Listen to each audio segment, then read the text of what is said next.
जळगाव जामोद तालुक्यातल्या भेंडवळ इथं अक्षय तृतीयेच्या मुहूर्तावर उद्या घट मांडणी होणार आहे आणि मागील 350 वर्षांपासून भाकीत वर्तवण्याची परंपरा आहे आणि उद्या वर्तवल्या जाणाऱ्या भविष्यात पुढील वर्षीसाठी या स्थिती काय असेल याकडे लक्ष आहे।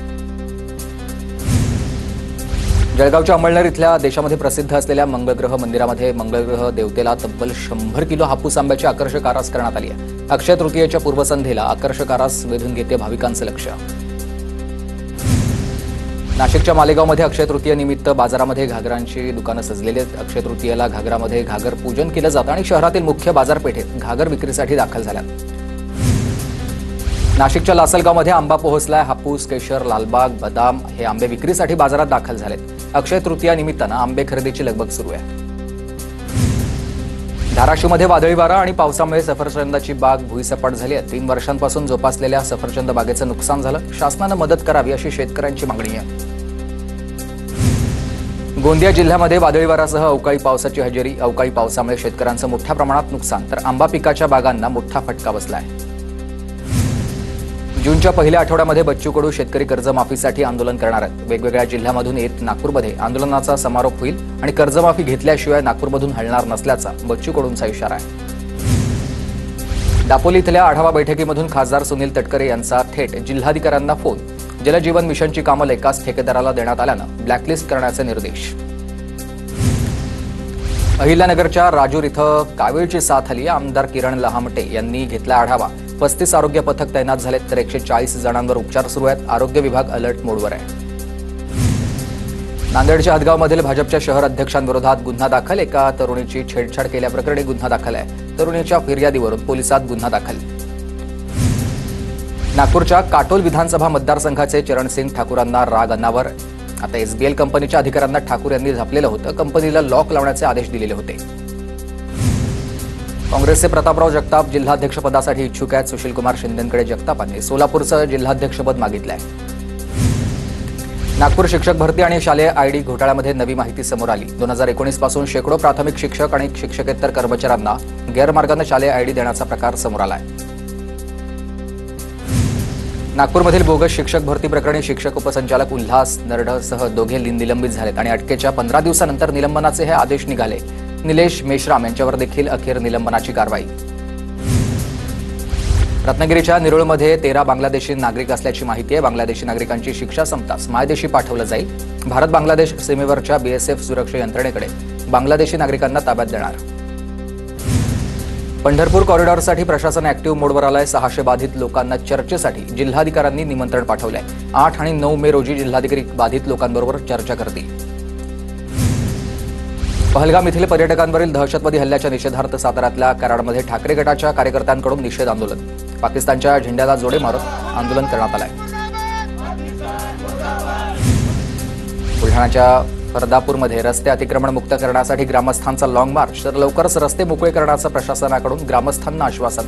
शेतकऱ्यांचा पीक विमा अतिवृष्टीची रक्कम मिळण्याचीही मागणी आहे। सोलापूरमधील चिंचोळी एमआयडीसी इथं बेकायदेशीर मुरुम उपसा विरोधात ठाकरे गटानं आंदोलन केलंय तर कोणत्याही प्रकारची रॉयल्टी न भरता हा उपसा सुरू असल्याचं जिल्हाधिकारी कार्यालयासमोर निदर्शनं। साक्षी कांबळेच्या आत्महत्या प्रकरणाच्या चौकशीसाठी धाराशिवमध्ये आंबेडकरी समाजाचं आंदोलन। साक्षी कांबळे आत्महत्या प्रकरणामधील आरोपीला फाशीची शिक्षा देण्याची मागणी आहे। पोलीस उपअधीक्षक स्वप्नील राठोड यांना निलंबित करण्याची देखील मागणी आहे। धाराशिवमध्ये महाविकास आघाडीचे घंटानाद आंदोलन। शहरातील विकास कामाला दिलेली स्थगिती तात्काळ उठवावी आणि शहरातील कचरा डेपो हलवण्याची महाविकास आघाडीची मागणी आहे। पहलगाममधील हल्ल्यावरून पुण्यामध्ये बॅनर वॉर आता एक है तो सेफ हेच्या बॅनरला जुडेंगे तो जितेंगे या बॅनरनं उत्तर देण्यात आलंय। दोन्ही बॅनरची परिसरात चर्चा आहे। कल्याण डोंबिवलीमधील 6 बांगलादेशी सापडलेत। कल्याण डीपीडीसी स्क्वॉडची मोठी कारवाई आणि बांगलादेशी नागरिक प्लंबर आणि वायरमनचं हे काम करत असल्याची माहिती समोर आली आहे। परळी पोस्ट कार्यालयामधील चोरलेले आधार केंद्राचं साहित्य बाजूलाच असलेल्या बीएसएनएल टॉवरच्या खाली आढळलंय। राणी लक्ष्मीबाई टॉवर चौकामध्ये असलेल्या मुख्य पोस्ट ऑफिसमध्ये 50 दिवसांपूर्वी अज्ञात चोरट्यांनी संगणक आणि साहित्याची चोरी केलेली होती। पुण्याच्या रांजणगाव गणपतीजवळ मजुरांना घेऊन जाणाऱ्या टेम्पोचा अपघात। 13 जण जखमी आहेत। जखमी रुग्णालयामध्ये उपचार सुरू आहेत। नाशिकमध्ये वणी नांदुरी रस्त्यावर भाविकांच्या वाहनाला अपघात। भाविकांनी भरलेला टेम्पो उलटला आणि 20हून अधिक प्रवासी जखमी झालेत।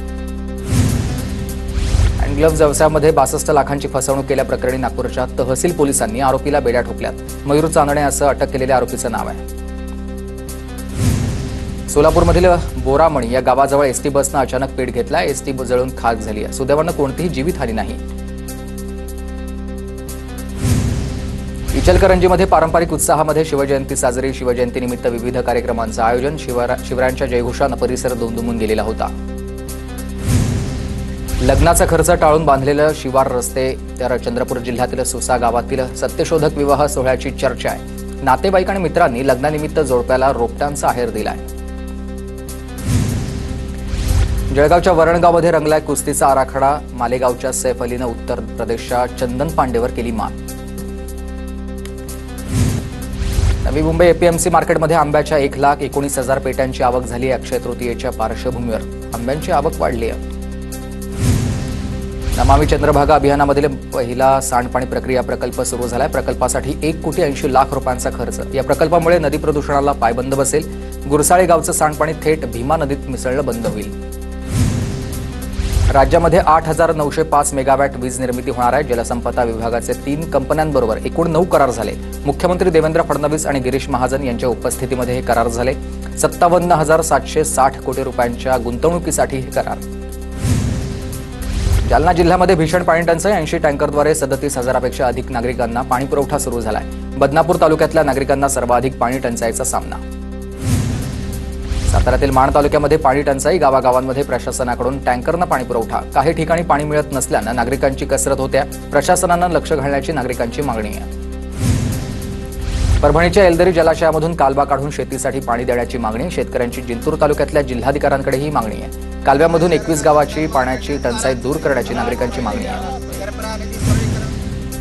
पुण्याच्या राजगडमध्ये उन्हाची तीव्रता वाढल्यानं जंगलामधील चारा खाद्य नष्ट झालाय। जंगलातील वन्यजीवांची खाद्य आणि पाण्यासाठी वणवण सुरू आहे। वन विभागाकडून सिंहगडच्या जंगलामध्ये वन्यजीवांसाठी पाण्याची सोय।